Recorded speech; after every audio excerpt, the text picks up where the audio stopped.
எனக்கு தெரியும் இது ஒரு பேச்சு கேட்கறதுக்கான நேரமா இருக்காது பிள்ளைகளே. ரைட், அதால நான் குட்டி கதையெல்லாம் சொல்ல போறேன். குட். 2 கதை ரெடியா இருக்கு, கொடுக்குற பெர்ஃபார்மன்ஸ்ல தங்கி இருக்கு. 3வது கதை வர்றதா இல்லையாண்டு. முதலாவது கதை என்னன்னா, முதல் வாங்கில இருக்கிற ஆட்கள் படிச்சு டாக்டர் ஆகிடுமா ஒரு வகுப்புல. சும்மா ஒரு கதை தான் இது, முன்ன பின்ன நடக்கலாம்.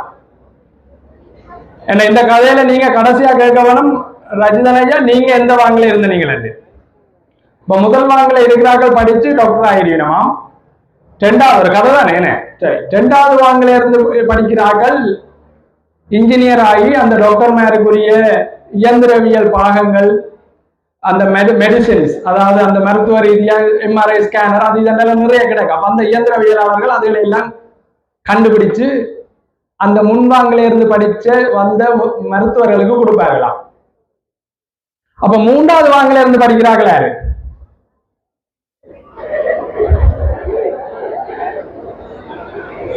சரி,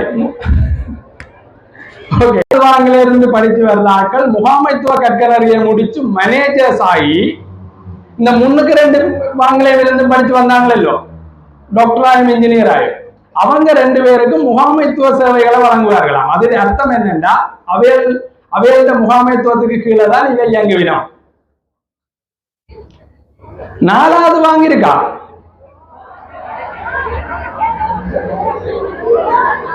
4வது வாங்கி இருக்கு. 4வது வாங்கில இருந்து படிச்சு வர்றார்கள். இப்ப கொஞ்சம் SLAS எல்லாரும் எழுதி பாஸ் பண்ணினா, முந்தி வந்த இந்த கதை உருவாக்கப்பட்ட 1962ஆம் ஆண்டு கால பகுதியில SLAS பாஸ் பண்றதெல்லாம் ஆர்ட்ஸ் கிராஜுவேட்ஸ் கூட. அப்ப 4வது வாங்கில இருக்கிற ஆட்கள் ஆர்ட்ஸ் கிராஜுவேட்ஸா இருப்பினும், கலைப்பீட பட்டதாரிகளா இருப்பினும், அவை வந்து SLAS இலங்கை நிர்வாக சேவைகள் பரீட்சையை பாஸ் பண்ணி SLAS அதிகாரிகளாகி இந்த முன்னுக்கு இருக்கிற 3 பேருக்கும் அதிகாரிகள் ஆகிடும். அவர் சொல்லித்தான் மிச்சம் எல்லாம் நடக்கணும். அதாவது இப்ப GA எங்க அரசாங்க அதிபருக்கு கீழே தான் மிச்சம் எல்லாரும் அந்த மாவட்டத்துல தொழில் படைக்கணும். அரசாங்க அதிபர் போலவே அட்டென்ட் பண்ணணும். அவர்தான் அவருக்கு பொஸ்ஸா இருப்பார். வேற அதிபர் 4வது வாங்கில இருந்து படிச்சு வந்தவர் 1962ஆம் ஆண்டு கதை சொல்லுது. 5வது வாங்கி இருக்கா, அரசாங்க அதிபர் வரைக்கும் வந்துட்டோம். 5வது வாங்க யாரு விளங்கல? ஆசிரியரோ? ஆசிரியர் அவர்கள் இந்த கதைக்குள்ள இல்லை. அவையில எல்லாரும் அதுக்கு மேலே என்றதாலே அதை வெளியில வச்சுட்டோம். என்ன எல்லாரும் உருவாக்கினார்கள் ஆசிரியர்கள். அவை இந்த கதைக்கு போன்ற நாங்க இந்த 5வது வாங்குகாரர் யாருன்னா, ஏதாவது குழு இருக்கா? இந்த 5வது வாங்கல இருந்தாங்க அரசியல்வாதி ஆயிடுவாங்க.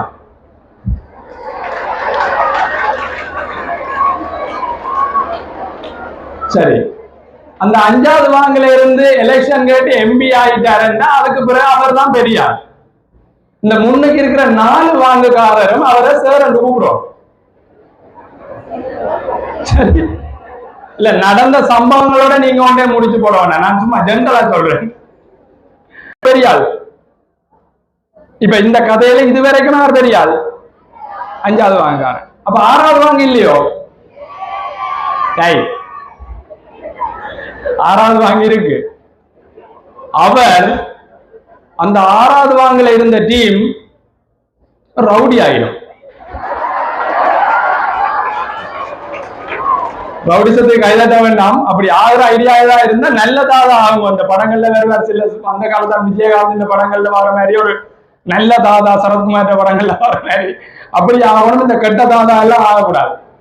இதுல ஒரு கதை தான் இது. 6வது வாங்கு எல்லாரையும் ஒவ்வொருத்தரும் மேலே இருக்கிறவன் கண்ட்ரோல் பண்ண கடைசி வாங்க அரசியல்வாதியாகி அவர் முன்னுக்கு இருக்கிற அவ்வளவு பேரையும் கண்ட்ரோல் பண்ணினா, இவன் கடைசி அவர்தான் ரவுடியாகி அரசியல்வாதியை சேர்த்து கண்ட்ரோல் பண்றான். அவன் அவருக்கு பயன்தான் இயங்கி கொண்டிருக்க.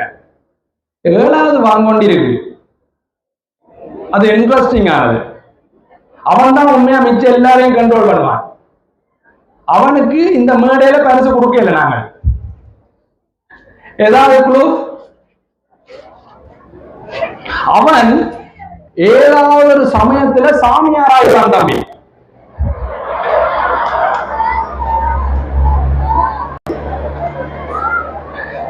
சாமியார் ஆயினா மிச்சம் எல்லாரும் அவன்கிட்ட போய் அங்க சேர் சொல்றேன் இல்லையா அவையல், ஐயா சாமி சாமிகிட்ட கேட்டு சொல்லுவோம்னு சொல்லி முழு முழு படித்த மக்களும், அதுக்கு முன்வாங்கில இருந்து படித்த மக்களும் அவர்கிட்ட போய் சரண்டர் ஆகிடுங்க. இதுதான் கண்ட 62ஆம் ஆண்டு உருவாக்கப்பட்டிருந்தாலும் இந்த கதையை உருவாக்கினவர் கண்ணப்ப நாயனர்.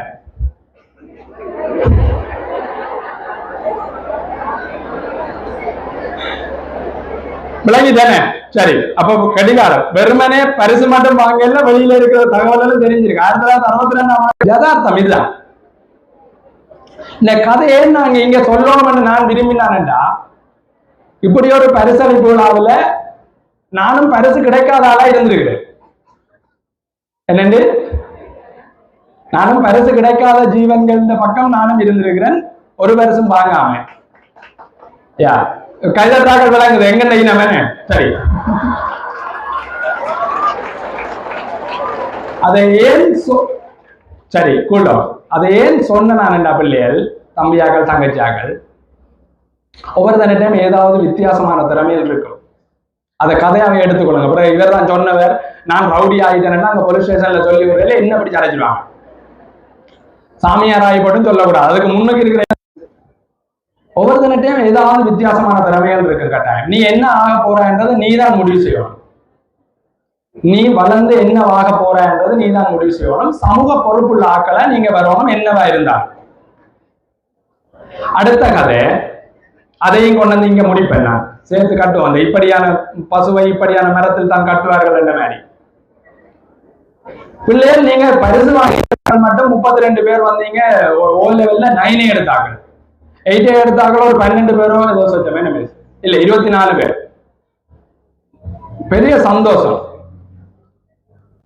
நான் பல்கலைக்கழகங்களோட வேலை செய்யறேன் என்ற அடிப்படையில சொல்றேன் பிள்ளைகள், பல்கலைக்கழக கல்வியை முடிச்சு போட்டு அது வரைக்கும் எல்லாம் சந்தோஷமா தான் போகும். பல்கலைக்கழகம் என்ற பண்ண பிறகு யூனிவர்சிட்டி ஸ்டூடெண்ட் என்ற ஒரு மரியாதை இருக்கும் ஊருக்குள்ள. அந்த மரியாதையோட அந்த 4 வருஷம் 5 வருஷம் முடிஞ்சிடும். முடிஞ்ச பிறகு என்னன்றது பெரிய கேள்விக்குறி இலங்கையில. இதை நான் இங்க சொல்லி ஆகணும்னு ஆசைப்படுறேன். இனிமேல் கவர்மெண்ட் வேலையை டார்கெட் பண்றது வேஸ்ட். இந்த எலெக்ஷன்லயே கவர்மெண்ட் வேலையை முன்னிலைப்படுத்தி வேண்டு வந்த ஆக்கள் எல்லாம் இந்த எலெக்ஷன்ல இல்ல. கவனிச்சிருக்குது, இனிமே கவர்மெண்ட் வேலை இல்லை. ஏன்னா கவர்மெண்ட் வேலையில இருக்கிற ஆக்களையே எக்ஸஸ் என்று சொல்லி மேல் மிச்சம் என்று சொல்லி வெளியிலே அனுப்புறாங்க. சோ நாங்க இந்த சர்வீஸ் இண்டஸ்ட்ரி, அதாவது இந்த சேவை பொருளாதாரத்தை நாங்கள் டார்கெட் பண்ண கூடாது. இனிமேல் நீங்கள் கவர்மெண்ட்ல இருந்தோன்னு சொல்றீங்கன்னு சொல்லி கொஞ்சம் பேர் கிசு கிசுக்கிறது எனக்கு கேட்குது. I am not in government service. நான் கவர்மெண்ட் சர்வீஸ்ல இல்ல பிள்ளையர். அதான் இவங்க பேர் கொடுக்கன்னு சொன்னா வருகை தரு விரிவுரையாளர் என்று போடுங்க வடிவா. எனக்கு ஒரு நாள் தான் இந்த கெஸ்ட் லெக்சரர்ஸ் யூனிவர்சிட்டியில ஒரு கிழமையில அதுல தெளிவா இருக்கிறோம். நாங்கள் கவர்மெண்ட் வேலை இதுவரைக்கும் கவர்மெண்ட் வேலையில இருக்கிறார்கள் எல்லாம் ஃபைன். ஆனா இந்த கவர்மெண்ட் வேலையை டார்கெட் பண்ணாங்க. அதை விட பெருசா நீங்க ஏதாவது சாதிக்கணும். கவர்மெண்ட் வேலைக்கு வர்றதுதான் உங்க நோக்கமா இருந்தா ஏதாவது எக்ஸிக்யூட்டிவ் பொசிஷன்ஸுக்கு நீங்க வரணும். நிறைவேற்று அதிகாரம் கொண்ட பொசிஷன்ஸ் பதவி நிலைகளுக்கு நீங்க வரணும்னு நாங்க விரும்புறோம். இரண்டா பிள்ளைகள் இனிமேல் கீழ்நிலை வேலைகள்ல கவர்மெண்ட்ல டார்கெட் பண்ணாதீங்க. எக்ஸிக்யூட்டிவ் எக்ஸாம்ஸ் ஏதாவது எழுதுங்க, SLAS எழுதுங்க, SLES எழுதுங்க, ஏதாவது எழுதி SLPS எழுதுங்க, பிரின்சிபல் சர்வீஸ் டீச்சர் சர்வீஸ் எழுதுங்க என்று சொல்லி எக்ஸிக்யூட்டிவ் பொசிஷன்ஸை டார்கெட் பண்ணுங்க. கவர்மெண்ட் வேலைக்கு வர்றதா இருந்தா இல்லை என்று சொன்னால் நீங்கள் தாராளமா இன்றைக்கு இலங்கை திறந்திருக்கு, உலகத்துக்கு உலகமும் திறந்திருக்கு, பல டெக்னாலஜிஸ் வந்திருக்கு. இப்ப ஈவன் 2025க்கு பிறகு ஜெனரேஷன் எக்ஸ்ன்னு பேர் வச்சிருக்காங்க. அவைகளுக்கு 2000ஆம் ஆண்டு பிறந்த ஆக்கள் சொல்றது விளங்காது என்ற அளவுக்கு டெக்னாலஜி கட்டும் வேகமா மாறுது. AI டெக்னாலஜி என்றாங்க, அது என்ன செய்ய போகுதுன்னே தெரியாது எங்களுக்கு. இன்றைக்கு உங்களுக்கு தான் நல்ல சான்ஸ். இன்றைக்கு 9ஆம் ஆண்டு A லெவல் படிச்சுட்டு நீங்கள் யூனிவர்சிட்டிக்குள்ள போய் இதுகளை கற்றுக்கொள்வீங்களா இருந்தா எங்க மாவட்டத்தை வேற நிலைமையை கொண்டு வரலாம். யூனிவர்சிட்டியை முடிச்சு போட்டு யாழ்ப்பாண கச்சேரிக்கு முன்னால உங்களுடைய அண்ணாக்கள் அக்காக்கள் போடுற வேலையில்லா பட்டதாரிகள் சங்கம் என்றதுல கடைசி வரைக்கும் மெம்பர் ஆகிடாங்க. அதுல உறுப்பினராக இருந்து கொண்டு அதுல எத்தனையாம் நாள் போராட்டம், 125ஆம் நாள் போராட்டம், 126ஆம் நாள் போராட்டம் என்று எழுதி வச்சு பேப்பருக்கு பேட்டி கொடுக்குற இடத்துல நீ இருக்கக்கூடாது. இலவச கல்வி எங்களுக்கு தடுப்பட்டது, நாங்கள் படிக்காத மற்ற மக்களுக்கு ஜாப்ஸை கிரியேட் பண்ணி கொடுக்க வேண்டும். வேலை வாய்ப்பை நாங்க மற்றவர்களுக்கு உருவாக்கி கொடுக்கணும். நாங்கள் போய் அரசாங்கத்திட்ட வேலைதான் கேட்கறதா இருக்கக்கூடாது. அப்படி இல்லை, அரசாங்கம் வேலை தாரதா இருந்தா கூட நீ உங்க தகுதியை வளர்த்து கொண்டு அரசாங்கம் முன்ன கூப்பிட்டு தருவாங்க அந்த வேலையை. நீ போய் போராட்டம் செய்தன்ற வாழ்மானமான வேலைக்கு போயிடக்கூடாது இல்லையே. இதை பரிசில் நாள்ல சொல்றது பொருத்தமா இருக்குமென்னு நான் நினைக்கிறேன். ஏனண்டா இன்றைக்கு எல்லாருமே வெற்றி கழிப்பிலையும் ஒரு கொஞ்சம் பேர் எனக்கு கிடைக்கல என்ற கழிப்பிலையும் இருப்போம். அந்த கிடைக்கல பரிசில் என்ற கதைக்கு ஆக்களுக்கு நான் பதில் சொல்லிட்டேன். உனக்கான வாய்ப்பு இன்னும் முடியல, உனக்கான கதவுகள் எல்லாம் திறந்தான் இருக்கு. நீ தட்டி நீ என்றால் ஓடி நீ என்றால் அதெல்லாம் திறக்கும் கிடைக்கும். ஈவன் ஆட்களை விட அதே பட்சில அதே வகுப்புல இருந்து பரிசு வாங்காத நீ அதை விட பெருசா வர்றதுக்கு சந்தர்ப்பம் இருக்கு. பில்கேட்ஸ் இந்த வசனம் சொல்லுவாங்க. நான் என்னோட வகுப்புல படிச்ச நான் இடையில விட்டுட்டேன். யூனிவர்சிட்டி படிப்பை, இன்ஜினியரிங் படிப்பை இடையில விட்டுட்டேன். ஆனா என்னோட படிச்ச நிறைய பேர் அந்த இன்ஜினியரிங் படிப்பை பாஸ் பண்ணினவையல் யூனிவர்சிட்டியில கிராஜுவேட் பண்ணிட்டேன். இன்றைக்கு அவைகள் எல்லாம் மைக்ரோசாஃப்ட்ல வேலை செய்யணும் இன்ஜினியர்ஸா. நான் மைக்ரோசாஃப்ட் ஓனர். ரைட். சோ கொஞ்சம் கிட்னிய பாவிச்சாடா, right, I like it. Okay, கொஞ்சம் நீ கிட்னிய பாவிச்சியா இருந்தா எல்லாம் செய்ய கடைசி கதையோட முடிச்சிருவேன். இந்த கிட்னியை பாவிக்கணும்ன்றதுக்கு ஒரு உதாரணமான கதை. நாங்கள் எல்லாரும் இல்லையே, எல்லாரும் கேட்க தயாரா இருக்கிறீங்களா? இல்ல மூன்றாவது கதை நிப்பாட்டோம்? சரி, அப்ப சொல்லிடுறேன். நாங்க எல்லாரும் பிள்ளைகள் ஒரு யுத்தம் செய்த நாங்கள் இங்க. அது சரியோ பிள்ளையோ இங்க ஒரு யுத்தம் நடந்தது.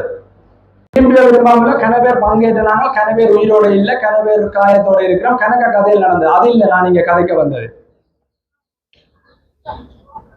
அந்த யுத்தம் முடிஞ்ச பிறகு எங்கள்ட போராட்ட வடிவத்தை மாத்திரம்னு சொல்லி நாங்க ஹர்த்தால் செய்யறோம்னு சொல்லி வெளிக்கிட்டோம். இந்த ஹர்த்தாலுக்கு பின்னால் இருக்கிற பொருளாதார விஷயத்தை கதைக்கிறது தான் நான் எடுத்த நோக்கம்.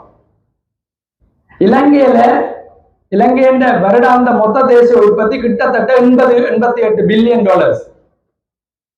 இலங்கையின் வருடாந்த மொத்த தேசிய உற்பத்தி என்ன வருடாந்த தான் என்ன ஜிடிபி என்று சொல்லுவோம், gross domestic product. 80 billion dollars வாங்கினவா. இந்த 80 பில்லியன் டாலர்ல என்னோட ஃபீல்ட் அக்ரிகல்ச்சர். இந்த அக்ரிகல்ச்சரால நாங்க கொடுக்கறது 8% மட்டும்தான். ஆறால இலங்கை திருநாட்டின் மொத்த தேசிய உற்பத்தியில கூட கண்ட்ரிபியூட் பண்றோம்னு கேட்டால் சர்வீஸ் செக்டரால, சேவை பொருளாதாரம். ஏனென்றா அது கவர்மெண்ட்டுக்கு நிறைய பேர் இருக்கிறதாலேயும் தனியாரா இருக்கிறார்கள் நிறைய சேவை ரீதியான பொருளாதார சேவை ரீதியான தொழில்களை வழங்கி கொண்டிருக்கிறபடியாயும் சேவை பொருளாதாரத்துல தான் கூடின கிட்டத்தட்ட 60% சேவை பொருளாதாரத்தால தான் நாட்டுக்கு கிடைக்குது.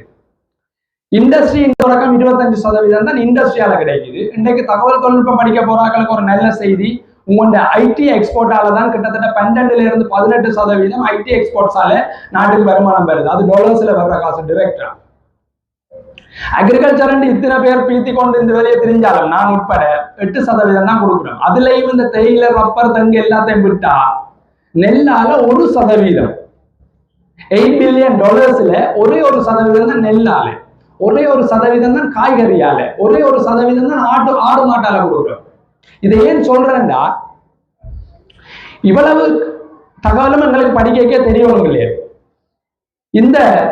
இதை மாத்தி சொன்னா இந்த $8 பில்லியன் வடக்கு மாகாணத்தின் பங்களிப்பு என்னன்னு கேட்டீங்கன்னா ஒரு சரியா ஒரு 5.7% தான் வடக்கு மாகாணத்தின் பங்களிப்பு. $80 பில்லியன் 80 பில்லியன் டாலர்கள்ல 5.7% தான் வட மாகாணத்தின் பங்களிப்பு. கிழக்கு மாகாணத்தை இங்க விட்டுரும். வட மாகாணத்தின் பங்களிப்பு 5.7%. வட மாகாணத்துக்கு இந்த நாடு திருப்பி கொடுக்குற காசு இருக்கு தானே பட்ஜெட்ல, அது இந்த 5.7% குறைவா கூடவா நினைக்கிறீங்க? கேள்வி விளங்கலையோ? நாங்கள் நாட்டுக்கு உழைச்சு கொடுத்தது இந்த $80 பில்லியன் 5%மோ 7% தான். இந்த நாடு திரும்ப எங்கள்கிட்ட தந்தது இந்த டீச்சர்ஸ் சம்பளம், இந்த பள்ளிக்கூடத்தின் செலவுகள், அது இதன்று உருப்பட்ட விஷயம் இருக்கு.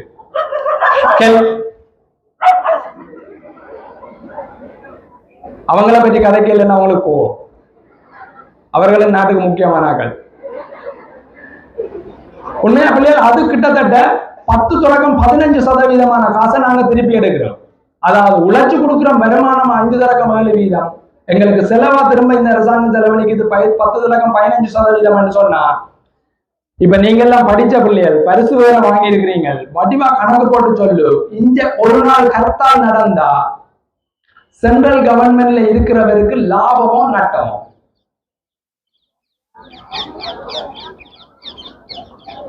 கேள்வி திருப்பி கேட்கணுமோ? லாபம். நாங்கள் ஹர்த்தால் செய்யறது பிள்ளைகள் ஒரு நியூஸ் தானே தவிர இந்த நாட்டின் பங்கு விலை சுட்டண்ணியோ அல்லாட்டி இந்த நாட்டின் பொருளாதாரத்தை ஒன்றுமே செய்யாது. அதே இதுல சொல்றீங்கன்னு கேட்கறீங்களோ, இதை உங்கள்ட்ட சொல்லணும்.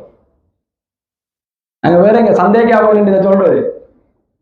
நீங்கள் செய்யற கர்த்தால் உங்களுடைய அம்மா அப்பா கூட்டுற கடை கர்த்தால் எல்லாம் தெரியும் தானே, ஒரு கடை அடைப்பன்னு சொல்லி எல்லாம் செய்யறாங்க. அப்ப நீ திரும்பி கேள் இனிமேல் உடைய அம்மா அப்பாட்ட, நீங்கள் கடை கூட்டுறதால இப்படித்தான் நடக்குது நாட்டுல. எங்களுக்கு முன்னால இருக்கிற பொறுப்பு என்ன? சிலதுகளை தட்டி கேட்கலாம், சிலதுகளை அடிச்சு கேட்கணும், உண்மைதான். சிலது கதவை பூட்டி தான் கேட்கணும். கதவை பூட்டி நாங்கள் கடையடைப்பு செய்துதான் சில எதிர்ப்புகளை காட்ட போறோமா இருந்தா, அதுக்கு முதல்ல எங்கென்ற பொருளாதாரம் கொடுக்கிறத விட வாங்குறது குறைவா இருக்கிற லெவலுக்கு வரணும். அதாவது நாங்கள் ஹர்த்தால் செய்தா சென்ட்ரல் கவர்மெண்ட்ல இருக்கிற ஆட்களுக்கு அல்லது சென்ட்ரல் கவர்மெண்ட்டுக்கு நஷ்டம் என்ற நிலைமை வந்தா தான் எங்கென்ற ஹர்த்தால் பயப்படும்படியாக பார்க்கப்படும். இல்லையண்டா ஒரு பிரயோசனம் இல்லை. இல்லையண்டா நாங்க இங்க இருக்கிற எல்லாருங்க தண்டச்சோறு தான்.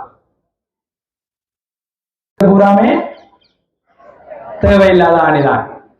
இது பிள்ளைகள் விளங்கணும் எங்களுக்கு. ஏன்னா நீங்க இன்றைக்கு நல்ல சந்தோஷமான மனநிலையில இருக்கிறீங்க, இதையும் வச்சு சேர்த்து போடுவோம் போங்க மாட்டேங்கல. நான் வளர்ந்து என்ன செய்ய போறேன்? உண்ட ஊருக்குள்ள எவ்வளவு டாலர்ஸை கொண்டு போறாய், உண்ட ஊருக்குள்ள எவ்வளவு ரூபாய்களை கொண்டு போறாய், உண்ட ஊருக்குள்ள எவ்வளவு பேருக்கு தொழில் வழங்க போறாய், இதெல்லாம் உண்ட மைண்ட்ல இருக்கணும். நீ படிச்ச என்ன பொசிஷன்ல இருந்தா விளங்கிட்டோ? ஏதாவது உழைக்குதோ?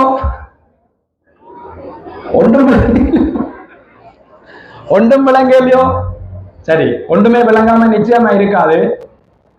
என்னோட 3 கதைகளையும் பொறுமையா இருந்து கேட்டதுக்கும் அதை நீங்க மண்டைக்கு ஏற்றி இருக்கிறீங்கன்னு நினைக்கிறேன். நீங்க அமைதியா இருக்கிற ஸ்டைல், ஏன்னா நீங்க எவ்வளவு நேரம் அவ்வளவு அமைதியா இருக்கீங்க. சரி, மண்டைக்கு போறது போங்க, வீட்டை போய் இதை பத்தி டிஸ்கஸ் பண்ணுங்க. இதை பற்றி படிக்க போறோம் என்ற ஆக்களுக்கு நான் ஏதாவது புத்தகம் சொல்லணும் எதிர்பார்க்கிறீங்களா? குட். ரோபர்ட் கியோசாகி என்ற ஒரு அமெரிக்க ஜப்பான் அமெரிக்க அப்பா அம்மாவுக்கு பிறந்த ஒரு ரோபர்ட் கியோசாகி என்ற ஒருத்தர் எழுதின பணக்கார தந்தை ஏழை தந்தை என்ற புத்தகத்தை படியுங்க. இப்பவே படி. இந்த பாட புத்தகம் படிக்கிற மாதிரி அதையும் படியுங்க. அதே ஓதர் எழுதின கேஷ் ஃப்ளோ குவாட்ரண்ட் என்று சொல்லி ஒரு புத்தகம் இருக்கு. தமிழ்ல அது கேஷ் ஃப்ளோ குவாட்ரண்ட் தான் அது கிடைக்குது. 4 சதுரத்துல பொருளாதாரத்தை விளங்கப்படுத்துவேன். அதை கொஞ்சம் படியுங்க இல்லையா? தமிழ் மக்கள் நாங்க அதை கட்டாயம் படிக்கணும். அதை கொஞ்சம் படியுங்க, நிறைய படியுங்க, இன்னும் நல்லா படியுங்க, லைப்ரரியை யூஸ் பண்ணுங்க. எங்கண்ட பிரதேசத்துக்கு நாங்க ஏதாவது செய்யணும் என்ற ஆத்மார்த்தமான எண்ணம் இருந்தா சமூக பொறுப்போட அதை வளர்த்து கொண்டு வரணும். அப்படி வளர்த்து கொண்டு வரைக்கும் எங்க மாவட்டம் நல்ல முன்னிலைமைக்கு வரும். இன்றைக்கு பிரின்சிபல் ரொம்ப சந்தோஷமா இருந்தா ரஜிதன் வேம்படியிலயோ அல்லது F9 இந்த 30 பேர் 9 நியூஸ் அது அங்க வளமை. பட் நாங்க இங்க 30 பேர் 9 எடுத்திருக்கோம்ன்றது பெரிய விஷயம். அது பெரிய விஷயம். அது லேசான விஷயம் இல்லை. எனக்கு ஞாபகம் இருக்கு, எங்களுக்கு முதல் பட்சில் ஒரு அண்ணா அப்ப 10 பாடம், அவர் ஒரே ஒரு அண்ணா 10 எடுத்தான். அவர் அப்படி கொண்டாடின நாங்கள் 2003 அல்ல 4 நினைக்கிறேன், அப்படி கொண்டாடினோம். அடுத்த முறை ஒரு எங்கண்ட பட்சில் 3 பேர் 10 எடுத்தோம். அதுல நானும் ஒரு ஆள். அப்பயும் பரிசு கிடைக்கலன்னு கேட்கக்கூடாது. அந்த பரிசு கிடைக்கிறதுக்கு நாங்க இந்த ஊர்ல இல்லை. அந்த பரிசு வாங்குறதுக்கு இடையில நாங்க முள்ளியாக்கால் போயிட்டோம். அப்படியே ஒரு சம்பவம் உண்டு. அது நாட்டில் எல்லாம் மாறிட்டு O லெவல்ல 10 எடுத்தாலும் A லெவல்ல நாங்க ஒழுங்கா படிக்கல. அதால நாங்க கொஞ்சம் பின்னுக்கு போயிட்டோம். பட் அந்த கதை சொன்னேன்ல, எங்க நிக்கிறேன்றது முக்கியம் இல்லை. நீ அந்த நிக்கிற இடத்துல வச்சு கியரை மாத்தினீங்கன்னா காணும். கியர் உண்ட கையெல்லாம் இருக்கு. அந்த கியர் லிவர் உண்ட கையெல்லாம் இருக்கு. நீ அதை மாத்தினீண்டா நீ மேல வந்துடலாம். தேங்க்யூ.